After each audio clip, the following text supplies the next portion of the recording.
5 a.m., 111 pills, 70 biomarkers tracked, $2 million spent every single year. This is not science fiction. This is Tuesday. Every morning, some of the world's wealthiest individuals follow routines designed to do one thing: slow down the aging process. And they are spending extraordinary sums to make it work. The market for longevity has become its own economy, one measured not in luxury cars or rare watches, but in years and in the data that claim to buy them. Analysts now project that by 2025, the global longevity sector will reach $600 billion. Just 10 years ago, venture capital in this space hovered near $300 million a year. Today, it has tripled, with over $1 billion flowing annually into life extension startups, cellular reprogramming labs, and AI-driven biomarker platforms. This is not a story of vitamins and spa weekends. It is a story of capital being redirected from visible status to invisible performance. For the ultra-wealthy, the new display of power is not what you wear or drive, but what your blood work says about your future. The focus has shifted from collecting things to collecting time measured, optimized, and, if the science holds, extended. The surge is driven by three converging forces: an aging population with unprecedented wealth, the falling cost of advanced diagnostics, and a cultural revaluation of longevity as the ultimate asset. In boardrooms and private clinics, time is no longer just money. It is the most expensive commodity, traded in increments of telomere length and methylation clocks. But for all the promise, the question lingers: is this a genuine revolution in human health, or a new frontier for the world's most expensive placebo? The answer is not yet clear. What is certain is that the rules of status are being rewritten, one biomarker at a time. At 5 in the morning, a single light glows in a house where the day has not yet begun for anyone else. The routine is precise, almost ceremonial. The first act is not coffee or sunlight, but data, a glance at the overnight readout from a continuous glucose monitor, the Oura Ring's verdict on heart rate variability, the subtle shifts in sleep architecture. The numbers arrive before thought, dictating what comes next. A treadmill hums to life. Cardio begins, but not for sweat or spectacle. The target is Zone 2, an aerobic threshold defined by physiology, not preference. Heart rate is kept below 135 beats per minute, just high enough to coax mitochondria into multiplying but never tipping into stress. 30 to 45 minutes every morning as the world outside is still dark. In this space, the promise is cellular renewal, improved insulin sensitivity, more efficient energy production, a quiet war against entropy.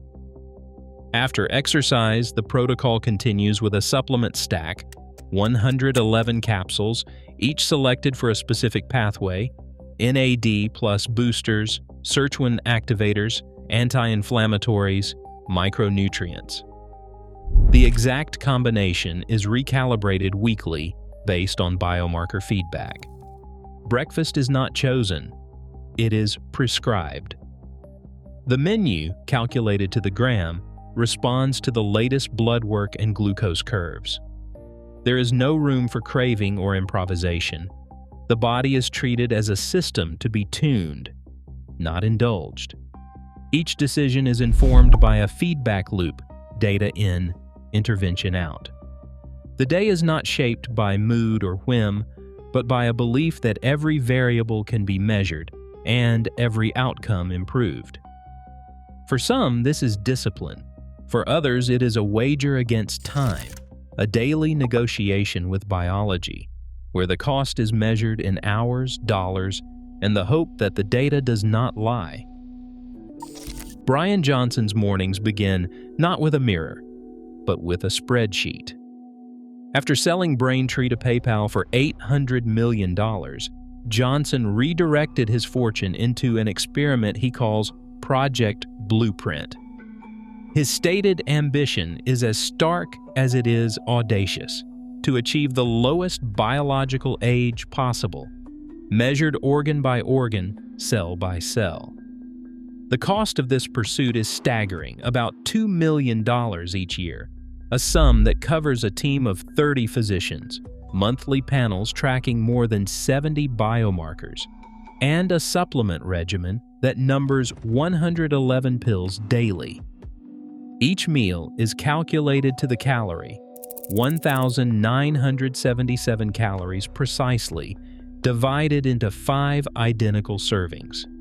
Every variable, from sleep to micronutrients, is logged, graphed, and recalibrated in real time. The centerpiece of Johnson's public claim is a reduction of his measured biological age from 50 to 38 within a single year, a figure derived from proprietary algorithms that blend DNA methylation clocks, proteomic panels, and imaging data. The numbers are displayed on a public dashboard, updated with the regularity of a trading floor. But beneath the surface, the science remains unsettled.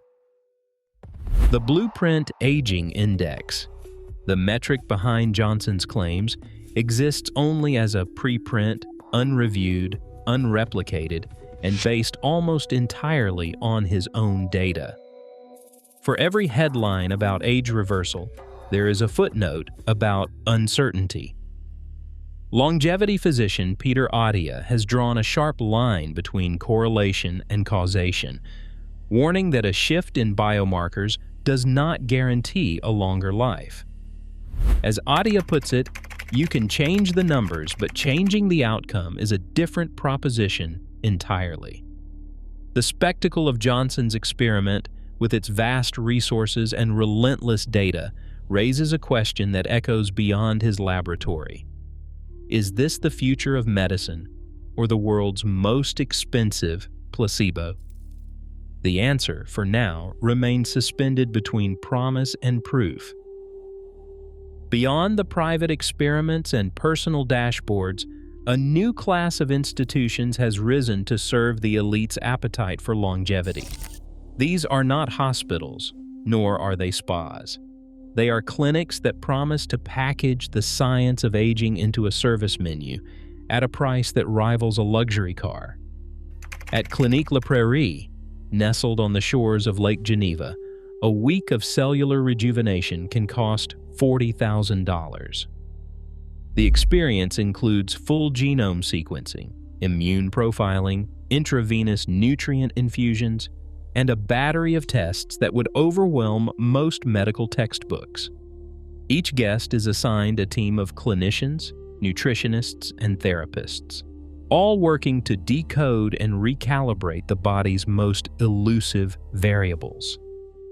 Fountain Life, headquartered in the United States, offers a 3-day diagnostic blitz that claims to map over 150 biomarkers.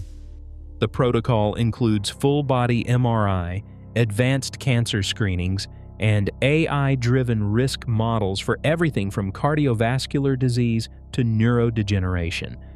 The language is clinical, but the atmosphere is unmistakably exclusive. Private lounges, marble floors, and the quiet assurance that no detail will be overlooked. The price is rarely published, but insiders suggest that a single comprehensive assessment can run to $25,000 or more. At SHA Wellness in Spain, the approach blends regenerative medicine with personalized nutrition, yoga, and mindfulness, all under the supervision of a medical director. The promise is holistic renewal, but the foundation is still data, continuous glucose monitors, hormone panels, and body composition scans. For the ultra-wealthy, these clinics are more than retreats. They are laboratories where health is engineered, not left to chance. Yet for all the promise, each new metric, each additional biomarker, the evidence remains uneven. The science is young, the protocols unproven, and the price of certainty, for now, is reserved for the chosen few. But as the market for longevity grows, so does the question. Are these institutions delivering a preview of medicine's future, or selling the world's most expensive reassurance? Behind the polished walls of these clinics, the machinery of health optimization is always running, quiet, relentless, and largely unseen.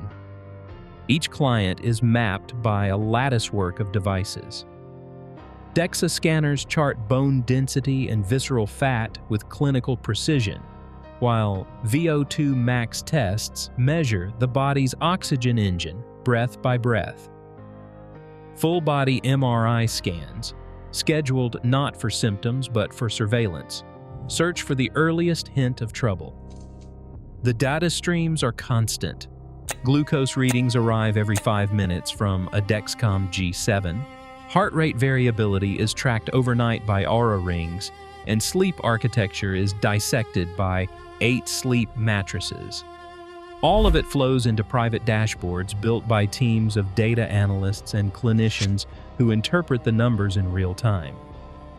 Adjustments are made daily. A micronutrient dose recalibrated, a training session postponed, a meal plan rewritten by the morning's lab results. The cost of this invisible infrastructure is measured not just in dollars, but in the privilege of never having to guess. For the ultra-rich, uncertainty is engineered out of the system, at least as far as the numbers allow.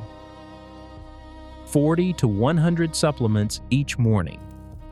Private dashboards tracking every molecule and metric. The ultra-rich have created a world where health is engineered, recalibrated, and, if the numbers hold, extended. But these tools come at a price few can pay.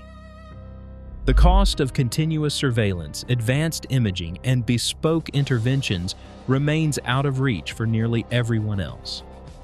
In this new economy of longevity, access is not just about money, but about time.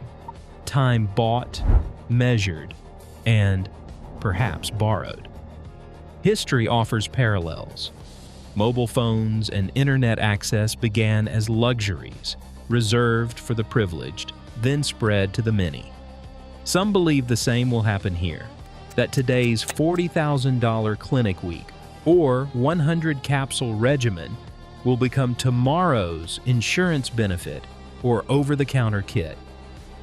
Others see a future where the gap only widens, with the best years reserved for those who can afford to buy them.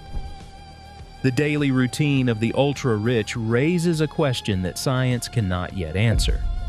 Who exactly gets tomorrow and at what cost? Today, a longevity market worth $600 billion rises on promises, not guarantees. The ultra-wealthy prescribe health, but evidence remains elusive. As science races capital, the real breakthrough may lie in who gets access first and who is left waiting. The future of aging is engineered, but not yet equal. Share your thoughts below.